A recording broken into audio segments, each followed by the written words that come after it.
ഇന്ന് പോലീസ് ഡിപ്പാർട്ട്മെൻറ്റിൽ നിന്നും തൃശ്ശൂർ പൂരം അലങ്കോലപ്പെട്ട വിഷയത്തെ സംബന്ധിച്ച് നടക്കുന്ന അന്വേഷണത്തിൻ്റെ ഭാഗമായി മൊഴിയെടുക്കാൻ വേണ്ടി വരണം എന്നാവശ്യപ്പെട്ടതിനനുസരിച്ച് ഞാനിവിടെ വന്നിരിക്കുകയാണ്. ഏതൊക്കെ ഉദ്യോഗസ്ഥന്മാരാണ് മൊഴിയെടുക്കുന്നത് എനിക്കറിയില്ല. ഏതായാലും എൻ്റെ മൊഴി കൊടുത്തതിന് ശേഷം എനിക്ക് എന്തെങ്കിലും പറയാനുണ്ടെങ്കിൽ, നിങ്ങൾക്ക് എന്തെങ്കിലും ചോദിക്കാനുണ്ടെങ്കിൽ ചോദിക്കുന്നതായിരിക്കും നല്ലത്. ഏതായാലും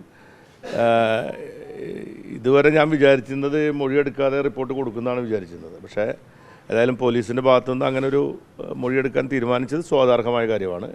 എനിക്ക് ഈ പൂരത്തിൻ്റെ വിഷയവുമായി ബന്ധപ്പെട്ട് എനിക്കറിയാവുന്ന എല്ലാ കാര്യങ്ങളും അത് ഈ അന്വേഷണ കമ്മീഷൻ അന്വേഷണ ഉദ്യോഗസ്ഥന്മാരുടെ മുമ്പാകെ കൊടുക്കുക എന്നുള്ളത് എൻ്റെ ഉത്തരവാദിത്തമാണ്. അതുമായി ബന്ധപ്പെട്ടുകൊണ്ടുള്ള രാഷ്ട്രീയ ഗൂഢാലോചനയെ സംബന്ധിച്ചും മറ്റ് ഈ പൂരം അലങ്കോലപ്പെടാൻ ഇടയാക്കിയിട്ടുള്ള സാഹചര്യങ്ങളിൽ എനിക്ക് നേരിട്ട് ബന്ധമുള്ള അറിയാവുന്ന എല്ലാ കാര്യങ്ങളും ഇന്ന് ഉദ്യോഗസ്ഥന്മാരോട് പറയാൻ. അതിന് പ്രത്യേകിച്ച് ഡോക്യുമെൻറ്റുകൾ എന്ന നിലയിൽ ചില ഫോട്ടോസും മറ്റു കാര്യങ്ങളൊക്കെ ഉണ്ട്. അതിപ്പോൾ നമുക്ക് അവരുടെ കയ്യിലുള്ള കാര്യങ്ങളായിരിക്കും. പിന്നെ ഇതിന് വിവരാവകാശം വെച്ച് ചോദിച്ചിരുന്ന ചില കാര്യങ്ങളുണ്ടായിരുന്നത് പോലീസ് ഞങ്ങൾക്ക് തന്നിട്ടില്ല. അപ്പോൾ അത് പോലീസിൻ്റെ കയ്യിൽ ഉണ്ടാവും എന്നുള്ള പ്രതീക്ഷയാണ് ഉള്ളത്. അപ്പോൾ ആ കാര്യം കൂടി ഞാൻ പറയുന്ന കാര്യത്തിൽ സൂചിപ്പിക്കാൻ ഉദ്ദേശിക്കുന്നു.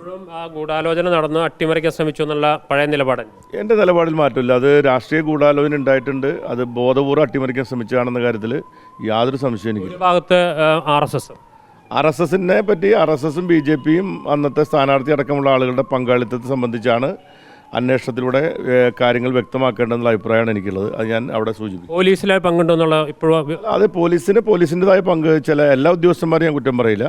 പക്ഷേ പോലീസിൻ്റെ ഭാഗത്തുനിന്ന് ചില വീഴ്ചകൾ ഉണ്ടായിട്ടുള്ള കാര്യം ഉൾപ്പെടെ പറയുന്നുണ്ട്. എന്തായാലും ഞാൻ തിരിച്ചു വരട്ടെ പറഞ്ഞ